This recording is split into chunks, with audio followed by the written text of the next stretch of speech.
காலையில் எழுந்திரிச்சதுமே என் ஹஸ்பண்ட் சீக்கிரமாக கிளம்பு கறி வாங்க கடைக்கு போகணும், என் ஃப்ரெண்டு வந்துட்டு இருக்கான் அப்படின்னு சொன்னாருங்க. சரின்னு சொல்லி நானும் கிளம்பிட்டேங்க. அதுக்குள்ளே நான் மெடிக்கல் போய்ட்டு வரேன்னு சொல்லி அவங்களும் வீட்டிலேருந்து கிளம்பிட்டாங்க. இதெல்லாம் பார்த்துக்கிட்டே இருந்தேன் எங்கள் பாப்பா. நானும் கறி கடைக்கு வருவேன்னு சொல்லி எங்களுக்கு முன்னாடி வந்து நின்று அடம் பிடிக்க ஆரம்பிச்சிட்டாங்க. சரின்னு சொல்லி அவளையும் தூக்கிட்டு நாங்கள் கறி கடைக்கு கிளம்பிட்டோங்க. கறி கடைக்கு கிளம்புற வழியில் எவ்வளோ வெயிலுங்க. ஒரு வழியாக கறி கடைக்கு வந்து சேர்ந்துட்டோங்க. கறியோட விலை இங்கே 220 ரூபாங்க. உங்கள் ஊரில் எவ்வளோங்கிறத மறக்காமல் கமெண்ட்டில் சொல்லுங்கள். கறியை வாங்கிட்டு நானும் வீட்டுக்கு வந்துட்டேங்க. வீட்டுக்கு வந்ததும் கிச்சனை பார்த்தா எல்லாம் போட்டபடியே இருந்துச்சுங்க. அது எல்லாத்தையுமே எடுத்து ஓரம் ஒதுங்க வச்சு நானும் க்ளீன் பண்ண ஸ்டார்ட் பண்ணிட்டேங்க. ஒரு வழியாக க்ளீன் பண்ணிட்டு சீக்கிரமாக வெங்காயம் தக்காளி எல்லாத்தையுமே நறுக்கி வச்சு நானும் சமைக்க ஸ்டார்ட் பண்ணிட்டேங்க.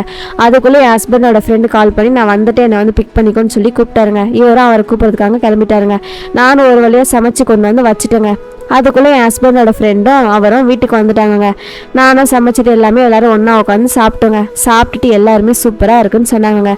சாப்பிட்டு முடிச்சுட்டு இவங்க 2 பேருமே உள்ளே உட்காந்து சிரித்து பேசிகிட்டு இருந்தாங்க.